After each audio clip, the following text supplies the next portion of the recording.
안녕하세요. 저는 창원에 사는 50대 여성입니다. 자식 낳고 키워보신 분들은 자식이 원수다라는 말을 이해할 거예요. 저 역시 아들 둘을 키우면서 그 말을 여러 번 곱씹으며 화를 삭혀야 했습니다. 물론 그 말은 둘째 아들에게 한정된 이야기였지만요. 첫째는 뭐든 잘하는 우등생이었어요. 어려서부터 주변에서 예의 바르다, 똑똑하다, 총명하다는 소리만 들었던 첫째와 달리 둘째는 부산스럽다, 산만하다, 가만히 있질 못한다는 소리만 들었던 둘째는 육아 난이도가 높은 아이였죠. 굳이 제가 나서지 않아도 자기 할 일을 해놓던 첫째와 달리 둘째는 두 번, 세 번 손이 필요했습니다. 준비물을 챙겨줘도 책가방에 있는 줄도 몰라서 혼나고 오는 일이 부지기수였고, 숙제가 있어도 있는 줄을 몰라서 복도에서 손들고 서 있는 일이 일상이 내였어요. 그나마 나은 건 그렇다고 뭐 대단한 사건 사고를 치는 건 아니라는 거였어요. 친구를 때린다거나 괴롭힌다거나 하는 문제가 있었더라면 더 골치 아팠겠죠. 첫째가 워낙 뛰어나 칭찬만 받다 보니 자연히 비교가 돼서 둘째는 왜 저러나 싶은 거였습니다. 학교에서도 학업 성적이 아쉽고 가끔 선생님들이 힘들어하긴 하지만 그렇다고 천성이 나쁜 애는 아니라고 했었어요. 밖에서 그런 소리 듣고 오는 아들 가진 부모 마음 다 비슷할 거예요. 공부 잘한다는 소리 들었으면 좋겠다. 남들한테 칭찬 한번 받았으면 좋겠다. 그런 마음도 없죠. 그저 어디 가서 큰 사고 안 치고 공부 잘하는 건 바라지도 않으니 그저 조용히 건강하게만 자라라 하게 되더라고요. 대학은 어떻게 들어가려나 싶었는데 대단한 성적이 아니어도 들어갈 수 있는 지방 사립대를 들어가긴 했어요. 그런데 웬걸 둘째가 대학에 입학한 지 2달쯤 지났을 때 마른 하늘에 날벼락 같은 일이 생긴 거예요. 어느 날 울린 초인종 소리에 나가보니 앞집 여자가 서 있었습니다. 앞집 여자애가 서 있었습니다. 앞집 여자애는 둘째와 동갑으로 중학생 때 저희 집 앞으로 이사 온 애였죠. 예영아, 오랜만이네. 대학 갔다더니 집에 왔나 보구나. 무슨 일이야? 저기, 아주머니, 드릴 말씀이 있는데요. 나한테? 뭔데? 그게 여기서 할 말은 아닌데 좀 들어가도 되나요? 그래, 들어와라. 아무리 둘째랑 동갑이라고 해도 성별이 다르다 보니 집에서 같이 어울려 논 적도 없는 애였어요. 앞집에 사니 엘리베이터나 근처에서 마주칠 때마다 인사 정도 하는 사이였고요. 그 집 부부도 맞벌이인데다가 성향도 달라 앞집이었지만 그렇게 가까운 사이도 아니었습니다. 그러다 보니 그날 그 아이의 행동이 굉장히 의아했죠. 아이는 거실 소파에 앉아서도 한참을 꾸물거리더니 말도 안 되는 소리를 하더라고요. 저기, 아주머니, 놀라지 말고 들으세요. 저 실은 상균이 오빠 아이 가졌어요. 임신이요. 저 임신했다고요. 아니, 상균이 오빠 아이 임신했다고요. 뭐라고? 얼마나 어이가 없고 황당한 소리였는지 저는 같은 소리를 여러 번 듣고도 여러 번 반문했습니다. 세상에 그렇게 말도 안 되는 소리가 어디겠어요. 철저한 미래를 계획해 사는 첫째의 아이를 가졌다는 옆집 여자아이의 말에 저는 그저 웃었죠. 그런데 그의 표정을 보니 거짓이 아니라는 걸 알겠더라고요. 순간 온몸이 뜨겁게 달아오르면서 숨이 턱 막히는 기분을 그때 처음 알았어요. 세상에 다른 사람도 아니고 첫째가 그것도 앞집 여자아이를 임신시켰다니요. 그게 무슨 말도 안 되는 소리야. 너네 그렇게 친한 사이도 아니었잖아. 실은 입학 전에 상균 오빠가 상현이랑 같이 20살 된 기념으로 술 사준 적이 있는데 그때 생긴 것 같아요. 얘, 너 미쳤니? 어디서 그렇게 무섭고 황당한 말을 해? 그럼 지금 우리 상균이가 술 사줘 놓고 너한테 이상한 짓이라도 했다 이거야? 아니요. 이상한 짓을 한 게 아니라 그냥 저도 동의한 건데요. 동의라니? 어머어머, 얘가 미쳤나 봐. 저는 너무 당황해 말문이 막혔습니다. 저한테는 그게 너무 무서운 소리였어요. 믿는 도끼에 발등 찍힌다더니 둘째도 아니고 첫째가 그런 짓을 했다니 하늘이 무너지는 것 같았죠. 첫째는 시험 기간이면 자는 시간, 공부하는 시간, 심지어 화장실 가는 시간까지 계산해서 사는 애였어요. 그렇게 철두철미하게 사는 애가 고작 이제 막 20살이 된 아이를 임신시켰다니요. 일단 전 첫째 아이에게 연락을 취했습니다. 그런데 그날따라 연락도 안 되는 거예요. 연락이 안 되자 순간 알고서 피한다는 생각이 들어 더 애가 탔고 손이 벌벌 떨려 결국 핸드폰을 놓치기에 이르렀죠. 너 일단 너네 집에 가라. 근데요, 아주머니, 저 아이는 낳을 거예요. 뭐? 생명을 어떻게 죽여요? 생긴 건데 낳아야죠. 낳는 것보다 죽이는 게 더 무서워요. 아유, 얘, 너는 너네 집에서 그렇게 가르쳤니? 그렇게 함부로? 아유, 됐어. 나도 내 아들이랑 얘기해봐야 하니까 일단 가라고. 여자의 탓을 하고 싶다가도 사실 우리 애도 잘한 건 없으니 그저 말문이 자꾸 막혔어요. 기가 차서 절로 앓는 소리가 나오더군요. 나이 30이나 돼서 혼전 임신이면 말을 하네요. 이제 막 고등학교 졸업한 애가 알면 뭘 한다고 애 엄마 애 아빠가 되나요? 첫째는 군대도 갔다 왔지만 대학 졸업 전이고 제대로 된 직업도 없었어요. 그런데 돌아가라는 제 말에도 꿈쩍도 하지 않고 앉아 있는 겁니다. 너 뭐니? 돌아가라고. 일단 너네 집에 가 있으라니까. 어떻게 도와주실 건지 말씀해 주셔야 저도 안심하고 돌아가죠. 도와주다니. 뭘 도와주니?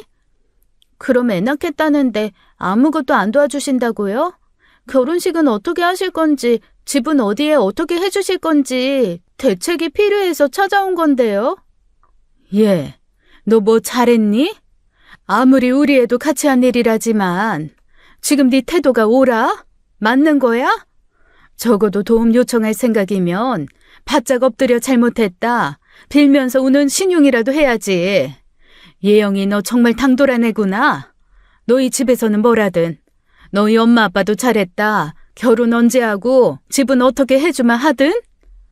저희 엄마는 모르시죠. 뒤로 넘어가실지도 모르는데. 그러면 나는 뭐 지금 멀쩡해 보이니?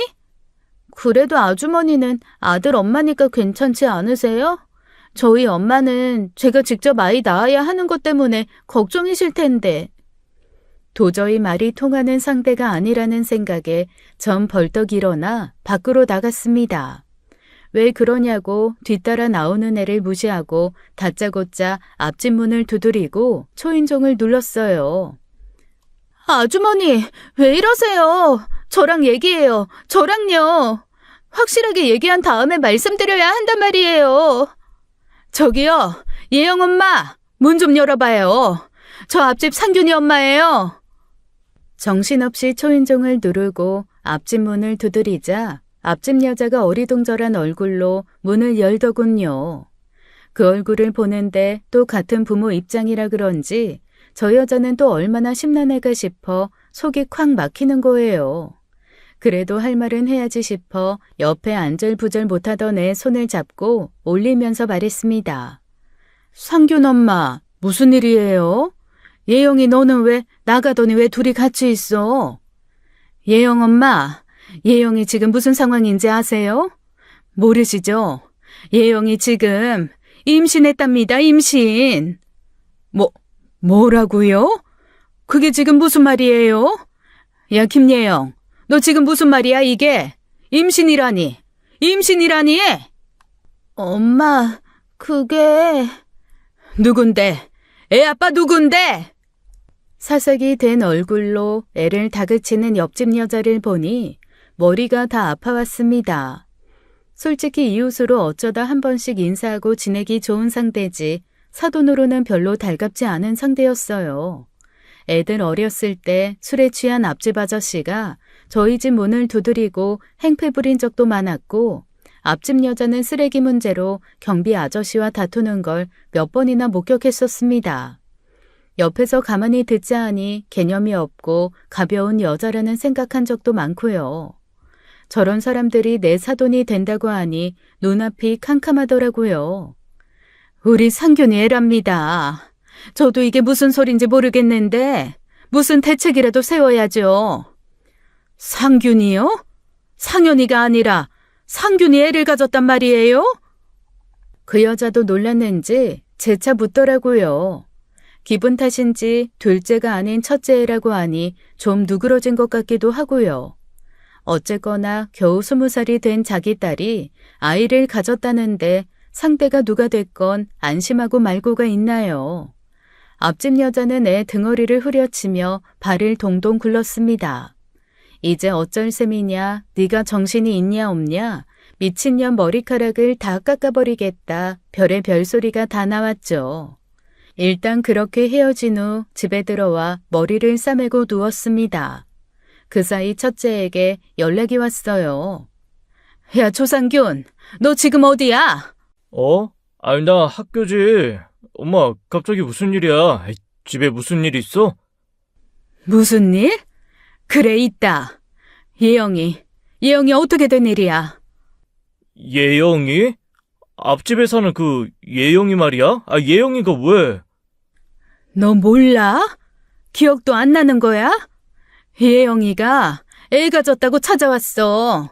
너 애 가졌다고. 애? 잠깐만, 그게 무슨 말이야? 그러니까 애영이가 내 아이를 가졌다고 찾아왔다고? 그게 대체 무슨 말도 안 되는 소리야? 애영이가 어떻게 내 애를 가져? 얼마 전에 네가 예영이랑 상현이 불러다 놓고 20살 된 기념으로 술 사준 적 있다며. 그랬지. 근데 뭐 그게 다야. 둘이 신나게 마시라고 계산해주고 나는 스터디 갔는데 애영이가 그래? 내 아이 가졌다고? 뭐야? 그럼 그런 일이 없다는 거야? 엄마, 내가 미쳤어? 어렸을 때부터 봐온 여동생 같은 애를 지금까지 필름 나갈 정도로 술을 마셔본 적도 없는데 그게 무슨 말이야? 그럼 대체 걔는 왜? 설마 상현인가? 뒤통수를 후려 쳐맞는다는 게 딱 그 말이었어요. 얼떨떨한 정신으로 첫째한테 일단 끊어보라고 한 뒤 둘째에게 연락했더니 둘째는 안 받더라고요.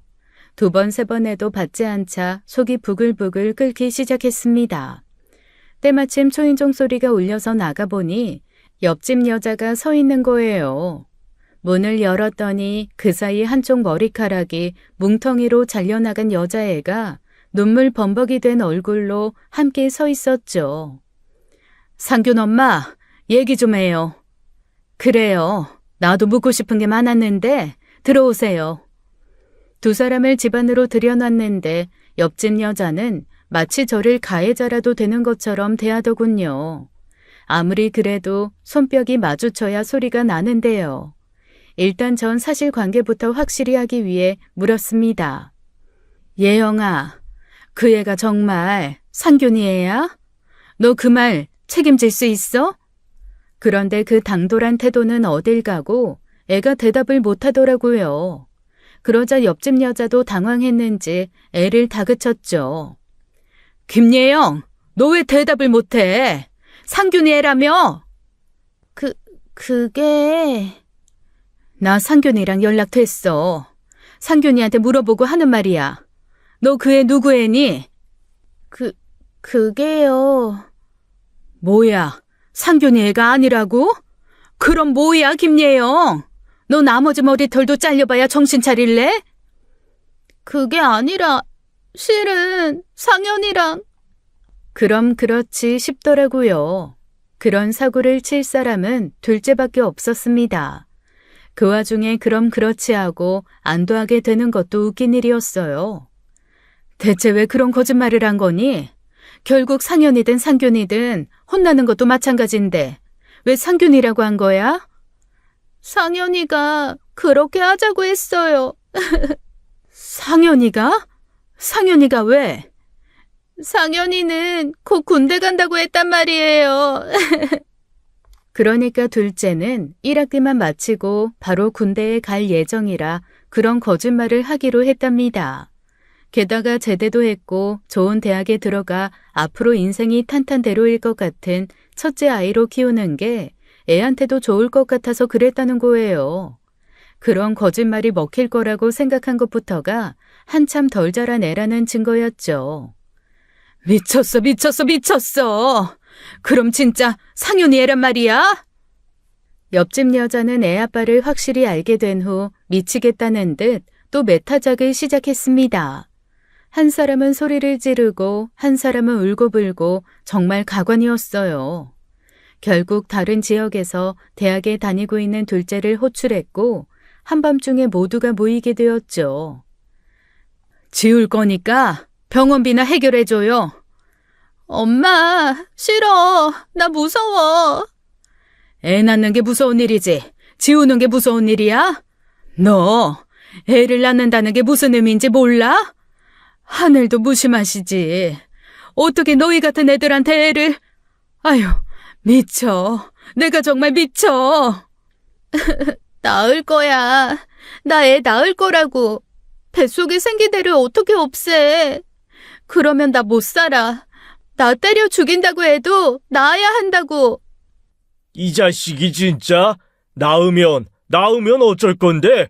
네가 직업이 있어 뭐가 있어? 아애가 식물이야? 물 주고 햇빛만 있으면 산다든? 대체 기집애가 정신머리가 어떻게 됐으면 이 지경이 됐는데도 애를 낳겠다고 해? 그래, 애영아. 아이 낳아 키운다는 게 너희 생각처럼 그렇게 간단한 일이 아니야. 너도 상현이도 이제 막 20살밖에 되지 않았고 변변찮은 직업도 없는데 애를 어떻게 키우니? 너희들이 좋아 만나는 곳까지야 말릴 수 없다만 일단 이번 문제는 부모님이 하자고 하시는 대로 하는 게 좋겠다. 야, 조상현. 넌 왜 벙어리처럼 아무 말도 안 하고 있어? 너가 책임지겠다며. 오빠 핑계 대놓고 있으면 뒷일은 너가 알아서 하겠다며. 그게... 어쩌겠다고. 너가 어떻게 책임질 건데. 상현아, 너 이제 20살이야. 곧 군대도 갈 건데 그 사이에 애는 어떻게 하라고. 예영이한테 다 떠넘기고 가버릴 셈이야? 아니야, 애 낳으면 공익으로 빠질 수 있다고 하니까. 뭐야, 너 지금 공익 가고 싶어? 애영이한테 애 낳게 하겠다는 거야? 아니야, 그게 아니라 공익이 되면 그래도 내가 저녁에는 애 봐줄 수 있으니까. 아유, 머리야. 아이고, 머리야. 이것들을 진짜. 한마디로 특별한 대책도 없이 애만 낳겠다고 고집 부리고 있는 상황이었습니다. 그러니 듣는 부모들은 얼마나 기가 막히고 황당하겠어요. 결국 확실한 대책도 결정도 못하고 헤어지게 되었죠. 어떻게든 둘째를 설득해 보려고 했지만 둘째는 제대로 듣지 않는 것 같더라고요. 어린애들이 무서운 이유가 그거였어요. 현실 파악이 제대로 되지 않으니 섣부른 결정을 하게 된다는 거잖아요. 남편은 학교를 그만두게 하는 한이 있더라도 확실하게 매듭 짓겠다고 했는데 황당하게도 다음 날에도 문제가 터진 겁니다. 둘째와 옆집 여자애가 동반 가출을 해버린 거예요. 애 낳고 찾아오겠다는 대책 없는 문자 하나만 남기고 사라졌으니 그야말로 두 집안이 다시 한번 뒤집어졌죠. 결국 아이들 고집을 꺾지 못하고 애를 낳게 한 겁니다. 다 큰 애 끌고 가서 억지로 지우게 할 수도 없고 부모가 완전히 나몰라라 할 수도 없으니 어떻게 하겠어요. 솔직히 두 아이 전부 누구 하나 아쉽다 싶은 상황도 아니었고요. 이왕 이렇게 된 거 부모가 도와줄 수 있는 선에선 도와주고 스스로 해결하게 하자. 쓴맛을 겪어봐야 안다면 쓴맛을 먹여줘야지 싶었던 거죠. 물론 애들을 불러다가 신신당부하기는 했습니다. 상현아, 너 이제 그냥 성인 아니야. 대학 졸업할 때까지는 엄마 아빠가 책임져야 하는 부분이 있다고 했지만 너 이제 한 집안의 가장이 된 거니까 이제 엄마 아빠한테 의존하면 안 돼. 뭐든지 네가 다 책임져야지. 우리가 뭘 어떻게 해줄 거라고 기대하지 마라. 최소한의 먹고 사는 문제야 도움을 줄 수 있다지만 그 외에는 이런 한 장도 보탤 생각이 없어. 알았어. 내가 알아서 할게. 알아서 하긴 뭘 알아서 하나요. 일단 여자애는 학교도 그만두고 집에서 지내기 시작했고 첫째는 일단 대학교 한 학기는 마치고 휴학하기로 했어요. 똑같이 아이를 가진 건데 우리 아들은 한 학기를 마무리하고 그 여자애는 그만둔다는데 미안하더군요. 이래서 딸 가진 부모보다 아들 가진 부모가 죄인이라고 하나 싶으면서 고개를 들 수가 없었어요. 그나마 다행인 건 1학기 정도는 마칠 수 있었던 건데 애가 학교 다니기 싫다고 스스로 그만둔 것이라는 거였죠. 다니고 싶은 학교를 억지로 그만두게 했으면 더 마음이 편치 않았을 겁니다. 아들은 수업이 없는 날마다 내려와 여자애를 살폈고 자기 용돈은 안 쓰고 뒀다가 그 아이가 먹고 싶다는 걸 사주는 것 같았습니다. 아무리 미워도 내 새끼 자식을 가졌다고 하니 저도 신경 쓰지 않을 수가 없었고요. 그러던 어느 날이었어요. 이른 아침 남편의 비상근무가 걸려 새벽에 출근하는데 맞은편 집에서 둘째가 나오는 게 아니겠어요. 기숙사에 있어야 할 애가 맞은편 집에서 나오니 남편도 저도 얼마나 당황했겠어요. 상현아, 너 뭐니? 그게 예영이가 간밤에 닭발이 먹고 싶다고 해서. 그래서 너 지금 예영이 닭발 사주려고 내려왔었다는 거야? 닭발을 뭐 너 없으면 못 먹어서 널 여기까지 불렀다니? 자기 부모랑 같이 살면서. 아무래도 장인 장모님한테는 눈치 보이지. 뭐? 아유, 여보, 그냥 가. 쟤들은 신경 쓰지 말고 그냥 가. 말해 뭐 하겠어요. 얼마나 얄밉고 속이 터지는지 그러든지 말든지 알아서 하라고 면전에서 문 닫아버렸습니다. 간밤에 애 닭발 사주겠다고 2시간 거리를 야간 버스 타고 와서는 오전 수업으로 이른 아침에 집을 나서는 거였어요. 오란다고 그 거리를 온 우리 아들도 문제고 빤히 오전 수업 있는 줄 알면서도 부른 애도 야속했죠. 임신기간 내내 그런 문제가 이어졌습니다. 손 놓고 있자니 속 터지고 손 떼자니 열불이 터지는 문제였죠. 1학기가 끝난 아들은 바로 집으로 내려와 아르바이트를 구했고 양쪽 집을 오가며 바쁜 나날을 보냈어요. 집이라도 구해서 얼른 내보내자 싶었지만 앞집 여자가 애 낳고 1년 정도 후에 독립시키길 원하더라고요. 아무래도 애 낳고 자기 도움이 필요하지 않겠냐 싶고 어차피 맞은편 이웃이니 당분간은 그렇게 지내는 게 좋겠다고요.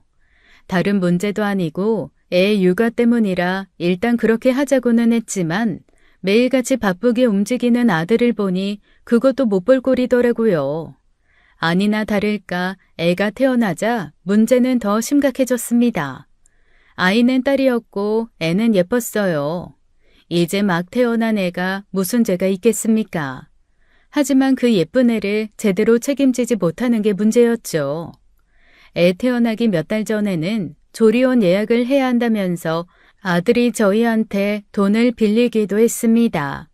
벌어서 갚겠다고 부족한 돈 150만 원만 빌려달라고 해서 해주긴 했는데 옆집 사돈도 참 원망스럽더라고요. 아무리 애 가진 게 며느리라지만 금전적인 문제는 완전히 우리 아들이나 저한테 맡겨놓고 나 몰라라 했으니까요. 애 낳고 나서는 앞집에서 밤낮 없이 우는 소리가 들렸습니다. 아들은 거의 그 집에서 살다시피 하고요. 그러던 어느 날이었습니다. 외출하려고 집을 나서는데 그날도 어김없이 문 밖으로 애 우는 소리가 들리더라고요. 그런데 찰싹하면서 때리는 소리가 나더니 애 우는 소리가 더 크게 들리는 거예요. 화들짝 놀라 문을 두드리고 초인종을 울려 문을 열게 하자 초췌한 몰골에 며느리가 나오더군요. 예영아, 너 혼자니? 네. 너 혼자 희서 보고 있는 거야? 저는 며느리를 지나쳐 바닥에서 버둥거리며 울고 있는 손녀를 안고 달랬습니다. 허벅다리가 빨간 게 분명 때린 것 같더라고요. 너 희서한테 손댔어? 때린 거야? 자꾸 울잖아요. 잠도 못 자게 하고 분유도 안 먹고 자꾸 우는데 속상해서 그랬어요.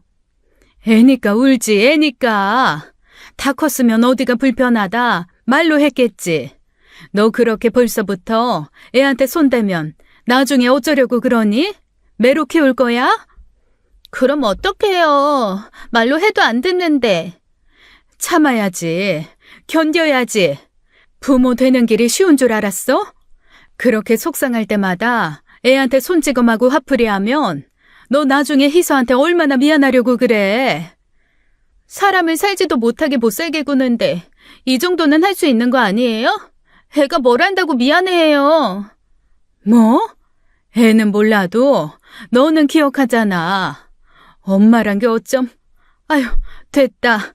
희서 내가 볼 테니까 넌 잠이나 자. 속상한 마음에 애를 안고 집으로 왔고 약속도 취소하고 오후 내내 애를 봤습니다. 이 작은 애가 알면 뭘 한다고 손을 대나요? 어린 애들이니 마음이야 이해하지만 속상한 건 어쩔 수 없더라고요. 어른들이 다 반대하는 거 낳기는 지들이 원해서 낳아놓고요. 아르바이트를 끝내고 돌아온 아들은 집에 딸이 있는 걸 보고 흠칫 놀라더군요. 어? 희서가 왜 여기에? 예영이가 얘 때문에 너무 예민해진 것 같아서 데려왔어. 이제 네가 봐라. 아이, 엄마, 나 방금 일하다가 들어왔어. 나도 좀 쉬어야 돼. 뭐? 애 아빠가 쉴 새가 어딨어. 얼른 데려가. 종일 안고 있었더니 팔 아파. 그럼 예영이 데려다 주면 되지. 아이, 이리 줘. 데려다 줄 테니까. 야, 조상현. 예영이한테 데려다 주지 말고 네가 봐라. 아빠, 너 밖에서 일한다고 다가 아니야. 종일 애 안고 애 보는 게 얼마나 힘든 일인지 알아? 너야 밖에서 돈이나 벌어오면 그만이지만 우는 애 달래가며 종일 자지도 제대로 먹지도 못하는 건 애영이야. 어디 너가 한번 봐봐. 애 보는 게 얼마나 힘든지. 둘째는 죽을 상을 하며 애를 안더라고요.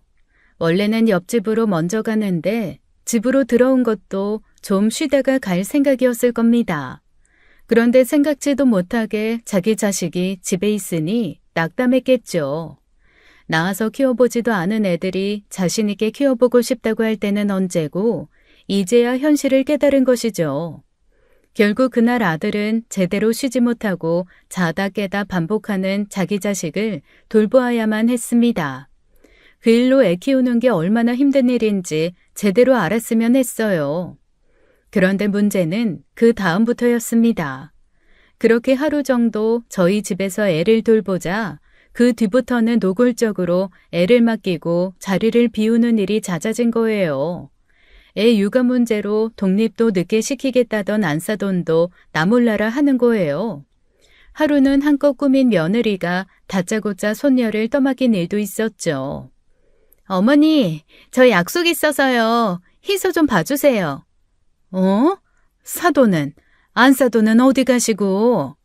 엄마 몸이 안 좋아서 애 못 맡겨요. 그럼 부탁드릴게요. 애가 태어난 지 2달도 안 됐는데 애 엄마가 화장하고 나갈 곳이 어딨겠어요. 그런 일이 하루 이틀 몇 번이나 반복되자 이건 아니다 싶었습니다. 저도 맞은편 사돈도 그렇게까지 육아를 도와주고 싶은 마음도 없었고요.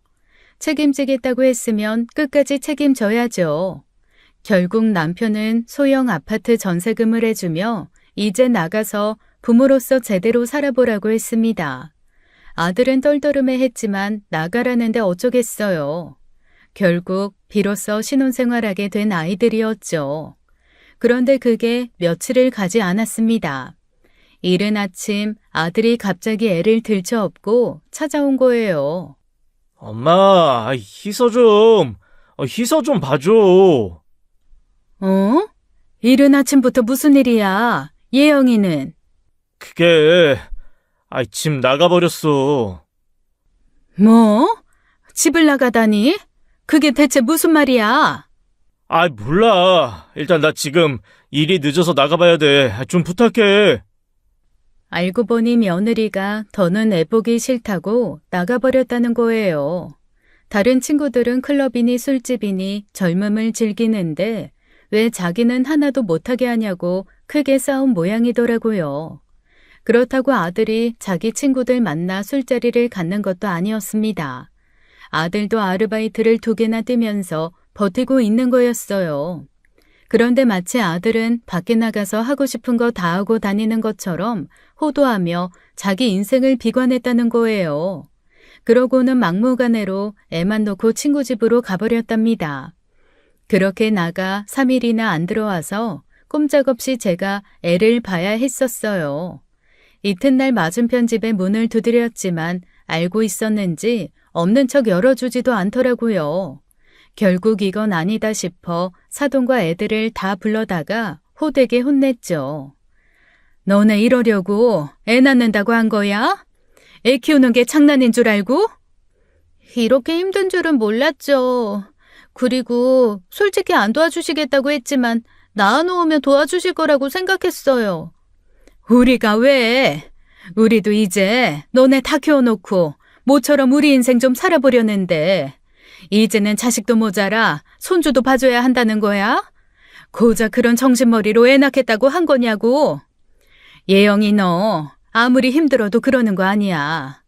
나도 사돈도 믿는 구석이 있다고 그렇게 애 나 몰라라 하고 나갔나 본데 앞으로 그런 일은 없어야 할 거다.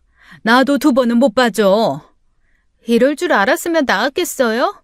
내 인생도 없이 하루 24시간 앞으로도 365일 계속 애한테 붙들려 있어야 하면 나았겠냐고요. 그래서 뭐 어쩌겠다는 거야. 이제 와서 어쩌겠다고. 저 애 안 키워요. 도저히 이렇게 살 수 없어요. 상현이랑 이혼할래요. 양육권, 친권 다 포기하고 그냥 제 인생 살래요. 며느리의 폭탄 발언에 다들 황당해 입을 떡 벌렸습니다. 사돈도 심지어 둘째도 전혀 예상하지 못했는지 어처구니 없이 쳐다보기만 했어요.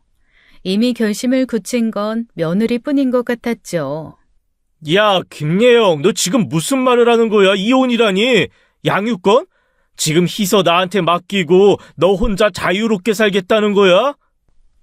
낳아줬으면 됐지. 내가 육아까지 책임져야 돼? 나 못해. 더는 이렇게 못 살겠어. 나 이제 21살이야. 남들은 다 예쁘게 꾸미고 소개팅이나 미팅이다 즐기면서 사는데 나는 애엄마 돼서 방구석에서 썩으라고? 나 이제 안 해. 못해. 예영아, 누가 낳으라고 했니? 다들 안 된다고 하는 거 생명을 어떻게 죽이냐고 낳은 거 너잖아. 그럼 너가 지금 하는 짓은 죽이는 게 아니라고 생각해? 애엄마가 애를 낳아놓고 나 몰라라 하는 게 더 무책임한 거야. 몰라요. 저는 할 만큼 했어요. 애 때문에 내 인생 애엄마로 집구석에 처박혀서 살아야 되는 거면 저 더는 못해요. 이혼할게요. 아무리 어리다고 해도 그렇지 그렇게 무책임할 줄은 몰랐습니다. 아들도 저도 그리고 사돈까지도 큰 충격을 받았죠. 자기 혼자 그렇게 결정하고 나가버리고 며칠 뒤엔 사돈까지 와서 그러는 거예요. 아무리 설득하고 알아듣게 얘기해도 소용이 없네요. 이렇게 된 거 어쩌겠어요. 애가 싫다는데 이혼시켜야죠. 예영 엄마, 그건 아니죠. 애가 무책임한 행동을 하면 부모가 바로 잡아줘야지 거기에 장단 맞춰줘요? 그럼 희서는요? 희서는 어쩌고요? 어제 예영이가 그랬잖아요. 양육권도 친권도 다 포기하고 이혼하겠다고. 그럼 지금 희서를 우리 상현이한테 다 떠맡기고 가겠다. 그거예요? 그건 아니죠. 미안해요, 상현 엄마. 근데 애 엄마가 키우기 싫다는데 어떻게 해요? 상현이도 정복 키우겠다고 하면 시설에 맡겨야지 뭐 어쩌겠어요. 이봐요. 그걸 말이라고 해요? 그래도 반년을 얼굴 보면서 정든 소녀를 두고 시설에 맡기라니 그걸 보면서 팥 심은 데 팥난 거구나 싶더라고요. 사돈이 그 모양이니 애도 그렇게 책임감이 없었겠죠. 그 기막힌 와중에 아들은 또 자기가 책임지겠다고 하는 겁니다. 그나마 무책임한 놈은 아니라 다행이다 싶으면서도 그게 다행인가 싶기도 하더라고요. 그래서 너 혼자 키우겠다고? 무슨 수로 키울래? 지금도 밖에서 일하느라 제대로 보지도 못하면서. 엄마, 미안한데, 나 일할 동안만 우리 희서 좀 봐주면 안 될까? 어린이집 보낼 수 있을 때까지만 엄마랑 아빠가 좀 도와줘. 그 뒤로는 내가 어떻게 해서든 알아서 할게, 어?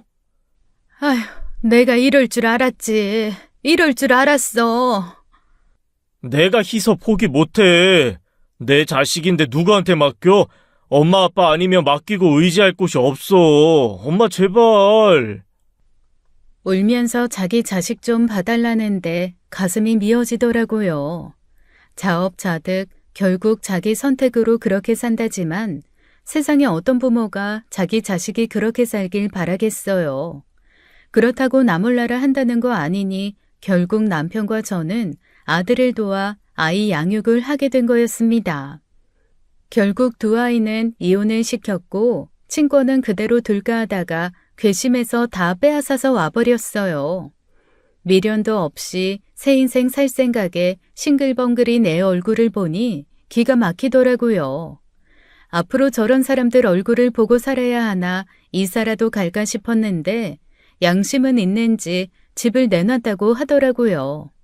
앞으로 두 번 다시 볼 일 없었으면 좋겠다 노골적으로 적대감을 드러내고 헤어졌습니다. 진심으로 두 번 다시 그 집 사람들은 보고 싶지도 않았어요. 그런데 인연이라는 게 참 질기고도 고약하더라고요. 그 뒤로 둘째는 좀 달라졌습니다.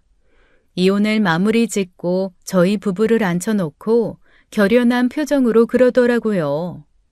일단 대학은 마치고 싶어요. 대학 다니면서 아르바이트해서 희서한테 드는 비용 다 감당할게요. 대학 등록금 해결해 주시면 장학금도 타고요. 너 그게 쉬운 일인 줄 알아? 대학 공부만 해서 장학금 타기도 어려운 판에 아르바이트까지 하면서 장학금을 타겠다고? 지키지 못할 약속 함부로 하는 거 아니야. 형이 다니는 학교나 그랬겠죠. 솔직히 우리 학교는 그렇게 힘든 것도 아니고 할 수 있을 것 같아요. 아빠가 저 대학 보낼 때 그랬잖아요. 그래도 대학은 나와야 한다고. 제 생각도 그래요. 대학은 나와야 나중에 취업을 하더라도 더 좋은 곳에서 할 수 있을 것 같고 희서한테도 당당한 아빠가 될 것 같아요. 그래서 네가 원하는 게 대학 등록금이라는 거야? 그거면 돼. 대학 등록금이랑 저 군 제대하고 취업할 때까지만 부탁드릴게요.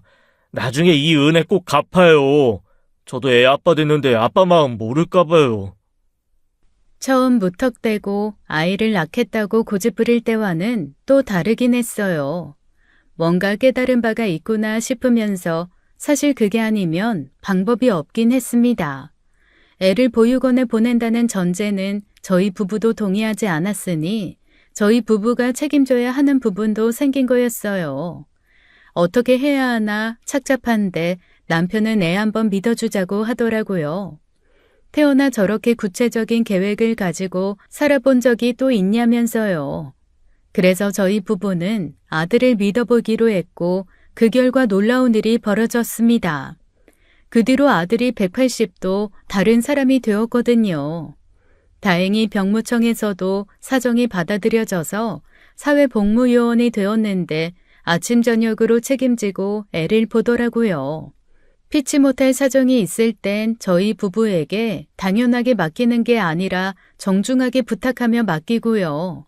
제대 후에는 대학에 들어가 장학금을 타고 하루도 쉬지 않고 아르바이트를 해서 제게 아이 양육비를 하라고 줬습니다. 저희가 기대했던 그 이상을 하고 있으니 저희 부부도 그저 아들을 도울 수밖에 없었어요. 그 사이 손녀는 무럭무럭 예쁘게 자랐고 어디 보낸다는 건 꿈에도 상상도 할 수 없는 귀한 내 새끼가 되었죠. 인생 참 웃겨. 상현이 저게 나이 20에 애 낳고 인간 될 줄 누가 알았겠어. 당신 말이 맞네. 거기다 상현이 저게 눈에 넣어도 안 아픈 보물 같은 손주를 먼저 안겨줄 줄도 몰랐고, 있는 고생은 다 시키면서 결국 효도는 상현이한테 받고 있는 기분이야. 여보, 나는 이제 욕심도 없네. 상현이 저렇게 사는 거 보면 앞으로도 지 자식 하나는 제대로 책임지고 살 것 같은데 지금처럼만 살면 좋겠어. 상현이한테 더는 바랄 게 없다고. 인생의 큰 교훈을 얻기 위해 젊음을 다 바쳐야 했지만 일찍 정신을 차리고 어른이 됐으니 그걸로 만족하자 했습니다. 세상에 대가 없이 얻을 수 있는 건 없으니까요. 재혼도 욕심이고 그저 자기 자식 하나 제대로 책임지고 살면 된다 싶었죠. 그 질긴 인연으로 또 골치 아픈 일이 생길 줄은 꿈에도 모르고 말입니다. 그렇게 아들은 30대가 됐고 손녀도 12살이 되었어요. 어렸을 때 엄마를 찾긴 했는데 애들도 눈치가 빤해서 그런지 초등학교 들어가면서는 엄마를 찾지도 않더라고요. 손녀를 키우고 살다 보니 저희 부부도 정이 들어 그 나이까지 애들이랑 함께 살았습니다. 그러던 어느 날 아들이 결혼할 여자가 있다고 데려온 거예요. 새장가를 바라면서도 애딸린 호랩이라 아무리 부모 입장에서도 그건 욕심이다 싶어 말았는데 어디서 그렇게 참하고 어여쁜 처자를 데려왔나 싶었죠. 결혼을 하겠단 말이야? 하지만 우리 상현이한테 아이가 있는 건 알아요? 네, 어머니. 상현 씨한테 얘기 들었어요. 어떻게 된 사정인지도 잘 아니 걱정하지 않으셔도 될 것 같아요. 아유, 미안해서 그렇지. 설마 초혼이에요? 네, 상현 씨랑은 같은 회사에 근무하고 있어요. 그렇게 생각하지 않으셔도 돼요. 저는 오히려 상현 씨가 책임감 있게 아이 키운 게 좋아 보이던데요. 부모님은 얼마나 속상해 하시겠어요. 초혼에 차고 넘치는 조건을 가진 사람도 만날 수도 있을 텐데. 호랩이라니 내가 부모라 그 마음 잘 알지. 저희 부모님께서도 상현 씨 만나면 걱정 안 하실 거라고 믿어요. 회사에서도 얼마나 책임감 있고 멋진 사람인데요. 다른 여자가 채갈까봐 제가 먼저 고백했는데요. 먼저 고백했다는 소리는 저 듣기 좋으라는 소리였고 배려심이 대단히 좋은 여자였습니다. 어려서부터 자질구레하게 속 썩이는 일이 많았던 우리 둘째 인생에도 볕들 날이 있다 싶어 얼마나 좋았는지 몰라요. 30대 초반이면 이제 자기 가정 꾸리고 살기 시작할 나이잖아요. 그 뒤로 자주 오고 가며 애랑도 만나고 결혼식만 올리면 되겠다 싶었던 차였습니다. 그런데 그 즐기고도 못된 인연이 또 우리 아들 발목을 잡더라고요. 어느 날 좋은 홍삼 세트가 들어와서 사돈댁에 드려야겠다 싶어 둘째 며느리가 될 애한테 연락을 했습니다. 그래, 지선아. 나야, 상현 엄마. 네, 어머니. 안녕하셨어요? 그래, 잘 지내지? 다름이 아니라 집에 홍삼 세트 좋은 게 들어왔는데 사돈 생각이 나지 뭐야? 시간 되면 집에 들러서 저녁도 먹고 이것도 좀 가져가라고. 네? 아, 어머니, 상현 씨한테 말씀 못 들으셨어요? 저희 헤어졌어요. 어? 헤어지다니? 그게 무슨 소리야? 왜?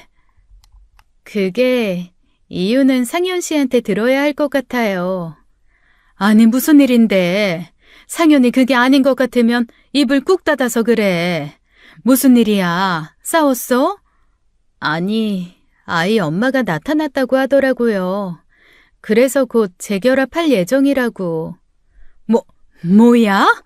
너가 잘못 들은 거 아니니? 예영이 엄마랑 재결합하기로 했다고? 말도 안 되는 소리지.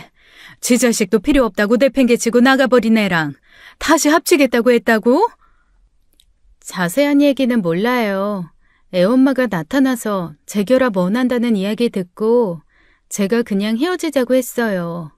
자기 선에서 해결할 수 있는 이야기인데 저한테 이야기 꺼낸 걸 보면 아무래도 흔들리는 것 같아서요. 상현 씨 마음도 이해해요. 아무래도 희서가 있으니 결정이 쉽진 않았을 거예요. 아무리 그래도 그렇지. 그건 아니지. 그건 아니야. 그야말로 날벼락 같은 소식에 저는 바로 둘째한테 연락을 했습니다. 그게 대체 무슨 말이냐 물었더니 무거운 한숨만 내쉬더라고요. 그러면서 그의 한 말이 다 사실이라는 거예요. 어느 날 갑자기 아들한테 연락이 왔고 만나고 싶다고 했다고요. 그러면서 그때 자기가 너무 어려서 큰 실수를 했다고 용서해달라고 했답니다. 자기도 평범한 가정에서 아이 엄마로서 아내로서 살고 싶다면서요. 그래서 넌 그래서 좋다고 한 거야? 아니, 생각해 보겠다고 했지. 생각을 하긴 무슨 생각을 해? 미쳤어? 다른 사람도 아니고 김예영? 난 그 꼴 절대 못 본다. 그런 애를 며느리로 들이느니 그냥 아들 하나 없는 셈 치고 살란다. 희서도 내가 키울 테니까 너네 둘이 나가서 잘 먹고 잘 살든지 해. 어디 내가 예영이가 좋아서 그렇겠어? 희소 때문이지. 희서가 뭐? 희서 핑계 댈 생각 하지 마. 희서 지 엄마 얼굴도 몰라. 그러니까 말이야. 자기 엄마 얼굴도 모르고 자란 희서한테 미안해서 희서 엄마가 재결합을 원한다는데 내가 멋대로 싫다고 해도 되나 싶어서 그렇지. 그럼 희서 엄마로서 만나게만 해. 솔직히 그것도 난 못마땅하지만 네가 정 마음에 걸린다고 하면 거기까진 양보할 수 있어. 근데 그 이상은 안 돼. 절대 안 돼. 미치고 팔짝 뛸 노릇이었습니다. 아들도 생각이 있는 것 같긴 한데 아무리 그래도 그건 아니잖아요. 결국 아들은 아이에게 물었습니다. 낳아준 엄마가 보고 싶어 하는데 만나고 싶냐고요. 아이는 어른들 눈치를 살피며 망설이는가 싶더니 고개를 끄덕이더라고요. 엄마가 보고 싶다는 애를 원망할 수도 없고 그저 기가 막혀 한숨만 푹푹 나왔죠. 결국 그 집 가족들과 거진 10여 년 만에 마주보고 앉게 된 거예요. 알고 보니 그 애는 그 뒤로 변변치 않은 삶을 산 것 같더군요. 대학 졸업도 못했고 아르바이트하며 젊음을 즐기며 살다가 뒤늦게 간호조무사가 되어 내과에서 근무하고 있었습니다. 결혼할 때가 되니 눈에 차는 사람은 없고 그러다 제 아들이 괜찮게 산다는 소식을 듣고 연락한 거였어요. 돌고 돌아 결국 인연이 이렇게 또 닿네요. 결국 둘이 살 운명이었나 봐요. 참 별소리를 다 하시네요.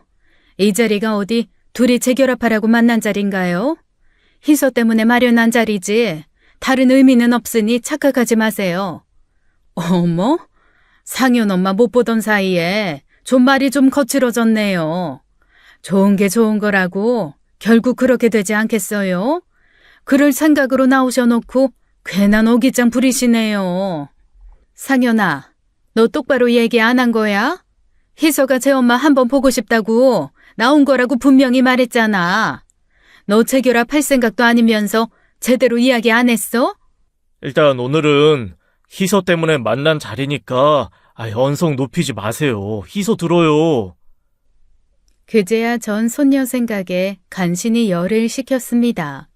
사돈이었던 그 사람들은 훌쩍 자란 손녀를 살피며 좋아 죽더라고요. 손녀는 눈도 제대로 마주치지 못한 채고요. 그런데 손녀가 갑자기 그러는 겁니다. 근데요, 아줌마가 제 엄마예요? 어? 희서야. 내가 희서를 낳은 엄마야. 미안해. 엄마가 너무 늦게 왔지? 근데요, 왜 저 버리고 간 거예요? 순간 분위기가 얼음장처럼 차가워졌습니다. 당황한 어른들이 서로의 눈치를 살폈고 손녀는 방금 전과 다르게 제 엄마를 똑바로 바라보며 답을 요구하더라고요. 버리다니. 버린 게 아니라 사정이 있어서. 버린 거잖아요. 저 키우기 싫다고 그냥 나갔다면서요. 애한테 못하는 소리가 없네요. 말이 아다르고 어다른 건데 버렸다고 했어요? 저희는 희수 앞에서 그런 소리 한 적 없습니다.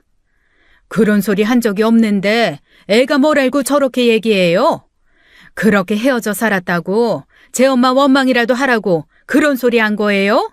할머니가 그런 소리 한 적 없어요. 제가 어쩌다 보니 들은 거지. 그래서 그게 사실이 아니라고요? 저 버리고 간 거 아니에요? 그럼 당연하지. 엄마가 어떻게 너를 버려. 엄마가 널 얼마나 힘들게 낳았는데. 그럼 왜 헤어진 건데요? 왜 아빠랑 저만 두고 간 건데요? 그건 어쩌다 보니까 할머니가 엄마를 싫어하기도 했고. 지금 무슨 말 하는 거야? 얘, 너 애 앞에서 솔직히 말해라. 너 지금 나 때문에 헤어진 거다. 그런 식으로 둘러댈 생각 하지 마. 아니, 그럼 애한테 뭐라고 해요? 그냥 적당히 장단 맞춰주시지. 꼭 그렇게 하셔야겠어요? 희서 12살이야. 얘 7살애 아니라고. 애가 그만한 거짓말도 구분 못할 것 같아? 너 정말 끝까지 양심 없다. 거참, 안 싸돈.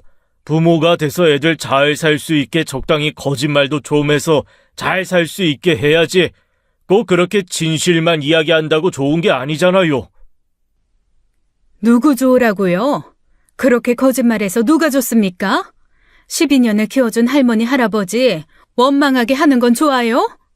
적어도 부모면 나 어떻게 되는 것보다야 애들 잘 사는 게 중요한데. 그때였습니다. 그쪽 부모가 또 개소리한다 싶어 열이 받던 그 순간 손녀가 나선 거예요. 할머니한테 그러지 마세요. 저한테는 엄마 같은 분이세요. 저 키워주고 필요할 때마다 제 곁에 있어주신 분이라고요. 어? 아, 희소야. 외할아버지는 그게 아니라. 저 외할아버지 없는데요? 어? 저 외할아버지도 외할머니도 없어요. 제가 엄마가 보고 싶다고 한 건 그거 물어보고 싶어서 온 거였어요. 대체 날 왜 버리고 간 건지, 그리고 왜 이제 와서 만나고 싶다고 했는지요.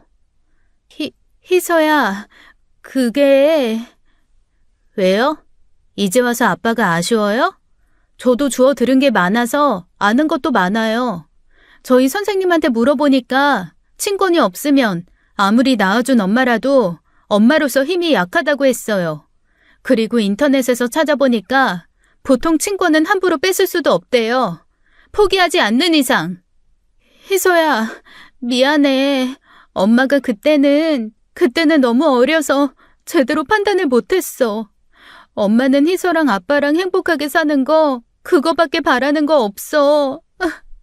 희수한테 필요한 엄마가 되어주는 거. 저한테는 낳아준 엄마가 필요한 게 아니라 엄마 자격이 있는 사람이 필요한 거예요. 저 1살도 안 됐을 때 버렸다면서요. 다 키워놓고 혼자서도 잘 지내는 나이가 되니까 편해졌다 싶어서 온 거 아니고요? 어머머, 희서야, 너 무슨 말을 그렇게 하니? 혹시 할머니가 시키던? 제가 무슨 할머니가 시키는 대로 하는 로봇처럼 보여요? 제 생각대로 말씀드린 거예요. 아빠, 나는 낳아준 엄마 안 필요해. 아빠가 지선 이모랑 헤어졌다고 해서 대체 내 친엄마가 얼마나 대단한 사람인가 싶어서 만나본 거야. 근데 아빠한테 실망이야. 어떻게 지선 이모랑 헤어지고 이런 사람이랑. 희서야, 아빠는 네가 친엄마 보고 싶어 할 줄 알고. 추억도 기억도 없는 사람인데 나 낳아줬다는 이유로 보고 싶었겠어? 나한테 없는 사람이나 다름없는데. 짧아도 나한텐 언니처럼 엄마처럼 잘해준 지선 이모가 좋지. 아빠, 진짜 여자 보는 눈 없다. 할머니, 나 집에 갈래. 집에 가고 싶어. 어? 그래. 그래, 희서야. 할머니랑 가자. 저는 그 길로 손녀를 데리고 나와버렸습니다. 어찌나 속이 다 후련하던지요. 그 어린 게 참 요망지더라고요. 어쩜 그런 이야기를 떨지도 않고 잘하는지 학교에서 발표 잘한다는 칭찬만 받아왔을 때 알아봤어야 해요. 희서야, 너 그거 진심이야? 친엄마인데 괜찮겠어? 친엄마면 뭐, 낳아준 거 말고는 해준 거 하나도 없는 사람인데 낳는 것도 제멋대로 한 거라면서 내가 뭐 빌었나? 할머니, 아빠, 지선 이모랑 완전히 끝난 거야? 내가 지선 이모 만나볼까? 아, 진짜 아빠 때문에 못 살아, 내가. 가끔은 어른 열보다 아이 하나가 더 나을 때가 있어요. 어쩌면 그렇게나 똑부러지게 자기 생각을 이야기하는지 기특해서 엉덩이 두들기며 내새끼 했습니다. 아들한테는 그 여자한테 가서 손이 발이 되도록 빌어 다시 만나보라고 했고요. 그렇다고 전 며느리 그 애가 포기한 것도 아니었어요. 집까지 찾아와 애를 설득해보려고 안간힘을 쓰더라고요. 그만 좀 해라. 싫다는데 왜 자꾸 찾아오는 거야? 상현아, 너도 재결합 생각했잖아. 그게 희서 때문이라고만 할 수 있어? 내가 알아봤는데 친권 없어도 나 여전히 그 애 엄마야. 엄마로서 권리 있다고. 그럼 그것도 알아봤어? 내가 너한테 양육비 청구하면 너 그간 양육비 다 내야 해. 그럴 능력은 되냐? 뭐? 그건 이미 우리가 협의를... 그때 우리 헤어질 때 아이에 대한 그 어떤 권리도 주장하지 않겠다고 했지. 그리고 두 번 다시 아이 찾는 일은 없을 거라고 했고, 너 그 약속도 이미 어긴 셈이야. 게다가 희서가 싫다는데도 왜 그러는 건데? 솔직히 말해서 우리 그때 너무 어렸잖아. 너도 나도 능력 없었고. 그러니 내가 안 힘들었겠어? 나도 애 키우느라 너무 힘들었단 말이야. 너만 힘들었어? 나도 힘들었어. 너는 포기했지만 나는 포기하지 않았다고. 우린 그 차이가 있고 그 차이가 지금을 만든 거야. 미련하게 굴지 마. 너는 그때도 지금도 능력이 없어 아쉬운 게 많겠지만 나는 우리 희서 하나 키우면서 만든 지금 이 자리 능력 너랑 나눠 가질 생각 없으니까. 상현아, 제발 다시 한 번만 생각해봐. 내가 잘할게, 상현아. 전 며느리가 하루가 멀다 하고 찾아와 하소연했지만 둘째는 꿈쩍도 하지 않았습니다. 손녀를 키우기로 마음먹은 것, 그리고 그 애한테 끝까지 곁을 내주지 않은 것, 그게 그의 인생에서 가장 잘한 일일 거예요. 다행히 만나던 그 여자가 아들에게 다시 기회를 줘서 지금은 잘 만나보고 있습니다. 어정쩡한 태도로 상처받게 했으니 확실한 신뢰가 생기면 그때 결혼하라고 저도 이야기했고요. 아들과 손녀의 단호한 태도 때문에 결국 포기를 한 것 같은데 그 집 부모도 끈질기더라고요. 이웃들한테 이상한 소문을 내려고 시도한 모양인데 그동안 그쪽이 버리고 간 아이를 우리 아들이 키운 걸 십수년 동안 지켜본 사람들이라 그런지 어림도 없었어요. 그런 양심 없는 집안과 사돈 맺지 않아 다행이라고 잘했다고 칭찬만 받았습니다. 자기가 버린 자식한테 똑같이 버림받았으니 그 심정 이해할까요? 손녀가 내색은 하지 않지만 결국 가장 큰 상처를 받은 건 손녀라고 생각해요. 그러니 전 며느리가 받을 벌은 아직 남지 않았나 생각합니다. 20살에 했던 결정이 자기 발등을 찍었구나 두고두고 후회하면서 살아야죠.